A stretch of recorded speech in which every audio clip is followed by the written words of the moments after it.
بسم اللہ الرحمن الرحیم۔ السلام علیکم ناظرین، امید کرتا ہوں آپ سب لوگ بخیر وافیت ہوں گے۔ ناظرین کرام، آج ہی ہم اس ویڈیو کے اندر بات کریں گے قرضے کے بارے سے۔ اگر آپ کے اوپر قرض ہے تو آپ پریشان ہیں کہ ہم اپنا قرض کیسے اتاریں۔ ظاہر ہے آپ کا کوئی ایسا اسباب نہیں ہے، کوئی ذریعہ نہیں ہے، کوئی ایسی نوکری نہیں ہے، کوئی اور ایسا سرکٹ نہیں ہے جس وجہ سے آپ رزق کے حلال سے اپنا قرض اتار سکیں، تو آپ کیا کریں؟ تو اب ناظرین کرام، آپ کو بالکل بھی پریشان ہونے کی ضرورت نہیں ہے۔ میں آپ صلی اللہ علیہ وسلم کی بتائی ایک دعا آپ کے خدمت میں پیش کرنے لگا ہوں۔ انشاءاللہ تعالیٰ اگر اس دعا کو آپ پڑھ لیتے ہیں، فرمایا اگر پہاڑ جتنا بھی قرض ہو نا، پہاڑ جتنا بھی قرض اگر کسی کے اوپر ہو تو اس کا بھی اللہ تعالیٰ کوئی اسباب پیدا کر دیں گے۔ دیکھیں آپ اس دعا کی کتنی اہمیت ہے، کتنی اس دعا کی طاقت ہے۔ تو ہم دائیں بائیں پھرتے ہیں، ہم دن رات اپنے آپ کو ڈپریشن میں ڈالتے ہیں، ہم پریشان ہو جاتے ہیں، ہم ٹینشن کا شکار ہو جاتے ہیں، پورے گھر والے ٹینشن کا شکار ہو جاتے ہیں۔ تو آپ یہ سوچیں پہاڑ جتنا قرض تو کسی کے اوپر ہوتا ہی نہیں، تو ہم پھر کیوں نہیں ایسی جو آپ صلی اللہ علیہ وسلم نے ایسی مزے کی جو دعائیں بتائی ہیں، ہم ان کے اوپر عمل کر کے اپنی زندگی کو آسان کر دیں۔ تو ناظرین کرام، جو میں دعا آپ کو بتانے لگا ہوں وہ دعا انتہائی مجرب ہے، انتہائی آسان بھی ہے۔ انشاءاللہ تعالیٰ یہ دعا اتنی مجرب ہے کہ آپ کا قرض ایسے اترے گا رزق کے حلال سے، اللہ کوئی اسباب پیدا کر دیں گے، آپ کو خود بھی نہیں سمجھ آئے گی، آپ کو بھی یہ پتہ نہیں چلے گا کہ یہ قرض کیسے اترا اور کس طرح اترا۔ بڑی بات یہ ہوتی ہے یقین اور ایمان کی۔ میں ہمیشہ اپنی ہر ویڈیو کے اندر بات کرتا ہوں، اگر اللہ رب العزت کے اوپر آپ کا یقین پختہ نہیں، ایمان پختہ نہیں ہے، آپ کوئی بھی عمل کرتے ہیں تو اس کا آپ کو فائدہ نہیں ہوگا۔ اکثر لوگ کہتے ہیں جی ہم وظائف کر رہے ہیں ہمیں فائدہ نہیں ہوتا، یا ہم کوئی بھی عمل کرتے ہیں تو ہمیں اس کا اثر نہیں ہوتا، تو اس کی وجہ یہ ہوتی ہے یا تو ہمارا دھیان نہیں ہوتا یا ہماری توجہ نہیں ہوتی، ایک تو وجہ یہ ہوتی ہے، دوسرا یہ ہے کہ ہمارا یقین نہیں ہوتا، ہمارا ایمان پختہ نہیں ہوتا۔ تو آپ یقین اور ایمان کے ساتھ، دھیان کے ساتھ، فکر کے ساتھ جب کریں گے تو انشاءاللہ اللہ تعالیٰ راستے بنائیں گے، اللہ تعالیٰ ضروری ہے کہ کوئی اسباب پیدا کریں گے۔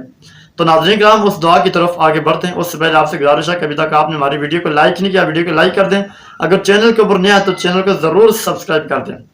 لاکھوں کروڑوں اربوں خربوں درود و سلام حضرت محمد رسول اللہ صلی اللہ علیہ وسلم اور ان کی آل طیبین طاہرین پر۔ تو ناظرین کرام، اگر کسی شخص کے اوپر قرض ہے، جتنا بھی قرض ہے، جتنا بھی زیادہ قرض ہے، آپ کو بالکل بھی پریشان ہونے کی کوئی ضرورت نہیں ہے۔ آپ صلی اللہ علیہ وسلم کی بتائی دعا کے اوپر آپ عمل کر لیں، اس دعا کو آپ پڑھیں، انشاءاللہ تعالیٰ اگر آپ کے اوپر پہاڑ جتنا بھی قرض ہے وہ بھی اتر جائے گا۔ تو دعا کیا ہے، کس طرح پڑھنی، کیا ترتیب ہے، ابھی آپ غور کے ساتھ سن لیں۔ آپ کو اپنی سکرین کے اوپر سامنے ایک دعا نظر آ رہی ہے، بسم اللہ الرحمن الرحیم، اللہم اکفنی بحلالک عن حرامک واغننی بفضلک عمن سواک۔ یہ دعا انتہائی مجرب ہے۔ اب اس دعا کا میں آپ کو سادہ الفاظ کے اندر میں آپ کو ترجمہ بتانے لگا ہوں، آپ اس کا ترجمہ نوٹ کیجئے۔